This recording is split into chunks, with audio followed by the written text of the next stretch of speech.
Deep in the shadows, an invisible killer lurks, turning a simple breath into a desperate fight for survival.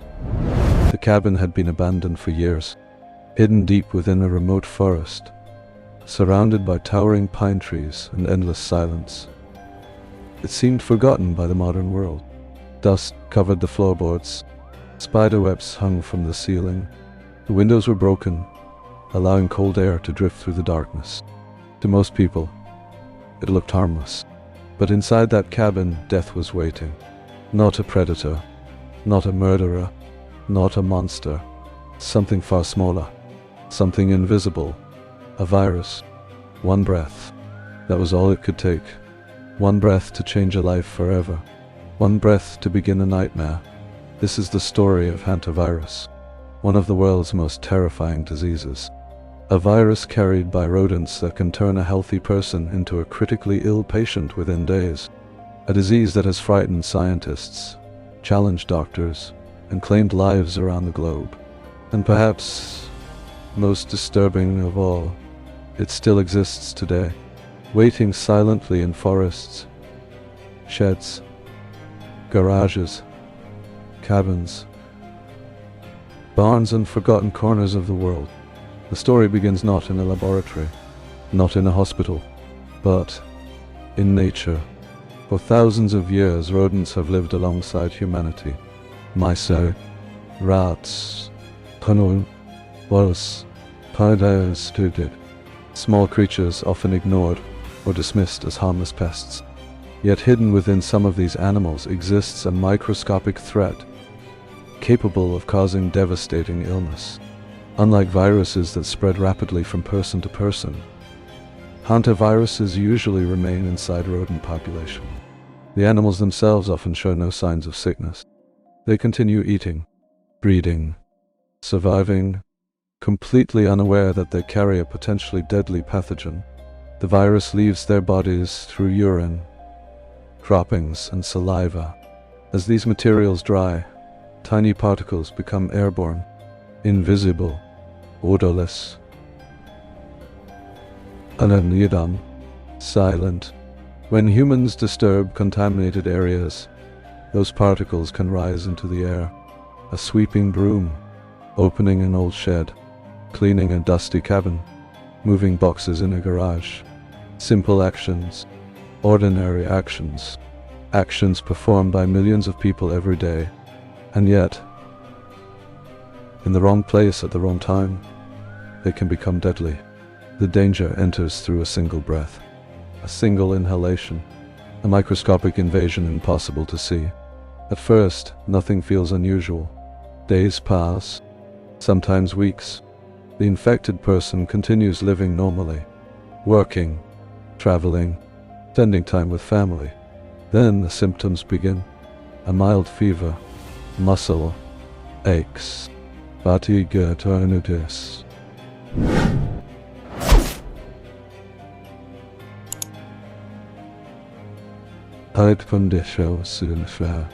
Headaches, nausea, toxin. Symptoms so common that doctors initially mistake them for influenza or another viral illness. Patients are often sent home, told to rest, drink fluids, monitor their condition. But beneath the surface, something terrifying is happening. The virus is preparing for its attack. Inside the lungs, inside the bloodstream, inside the body's own immune system. Then, suddenly, everything changes. Breathing becomes difficult. The chest feels heavy. Oxygen levels begin to drop. Patients who seemed relatively healthy only hours earlier now struggle desperately for air. Many describe the sensation as drowning, not in water, but inside their own bodies. The lungs begin filling with fluid. Each breath becomes a battle. Each minute becomes critical. Doctors rush patients into intensive care units. Machines beep continuously. Ventilators become necessary. Medical teams fight desperately to keep patients alive. And despite modern medicine, some cannot be saved. The most frightening aspect of severe hantavirus infection is how quickly it progresses. Healthy young adults, athletes, strong individuals with no previous health problems can suddenly find themselves fighting for survival. The disease does not always target the weak. Sometimes it attacks the strongest among us. One of the most famous outbreaks occurred in the United States during the spring of 1993. In the Four Corners region, where Arizona, New Mexico, Colorado, and Utah meet, doctors encountered something they had never seen before. Young, healthy people were dying, rapidly, without warning. The victims developed severe respiratory failure, their lungs filled with fluid. Many died within days. Medical authorities launched an urgent investigation. At first, no one understood what they were facing. Some feared a new pandemic. Others suspected environmental toxins. Mystery deepened with every case. Scientists raced against time. Samples were collected. Interviews conducted. And communities investigated. Then a pattern emerged. Nearly all the victims had been exposed to areas inhabited by deer mice. The discovery changed everything. Researchers identified a previously unknown strain of Hantavirus.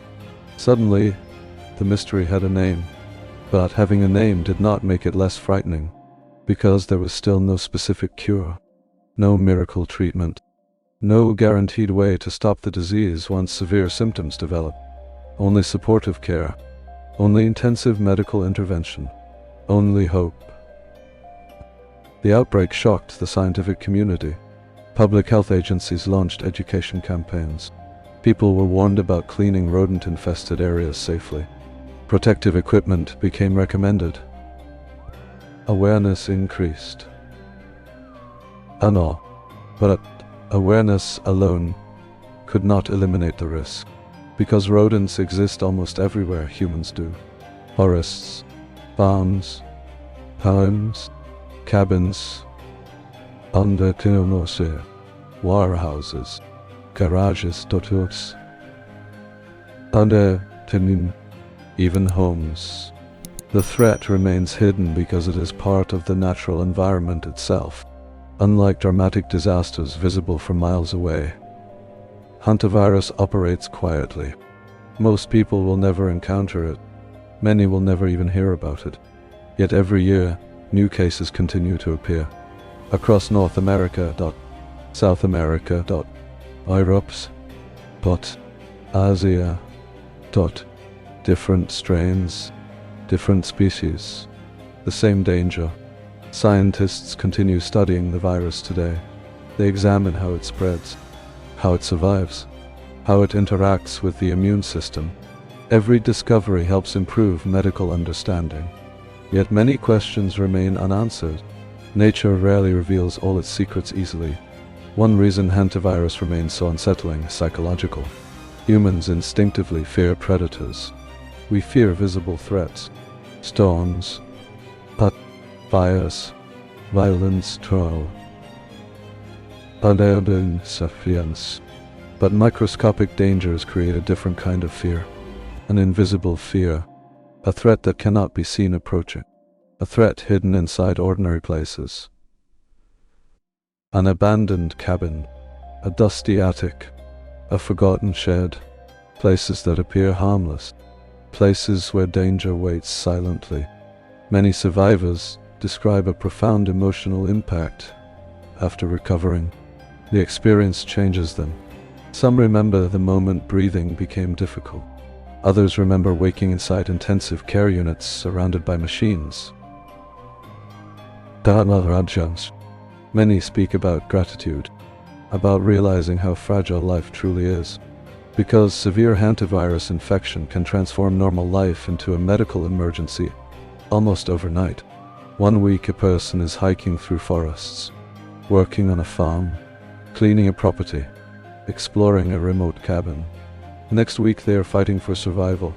The virus serves as a reminder of humanity's relationship with nature. We often believe ourselves separate from the natural world, protected by technology, protected by medicine, protected by modern civilization. Yet nature continues operating according to its own rules. Viruses evolve. Animals migrate. Ecosystems change, and sometimes those worlds intersect with ours in dangerous ways. Today, public health experts emphasize prevention. Avoid direct contact with rodents. Seal entry points into buildings. Use proper cleaning methods when handling rodent contamination. Ventilate enclosed spaces before entering. Wear protective equipment when necessary. Simple precautions, but important ones, because prevention remains the most effective defense. The story of Hantavirus is not simply a story about disease. It is a story about invisibility, about the dangers we overlook, about how something microscopic can challenge even the most advanced medical systems. It reminds us that some of the greatest threats in history have not been armies or weapons. They have been organisms too small for the human eye to see. Invisible enemies, silent killers, waiting patiently. Somewhere tonight, deep in forest, a deer mouse moves through the darkness. It knows nothing of hospitals, nothing of fear, nothing of the lives forever changed by the virus it carries. It simply survives, as it always has, as nature always will, and that may be the most unsettling truth of all. The danger was never created by monsters. The danger was always real, tiny, invisible, and only one breath away.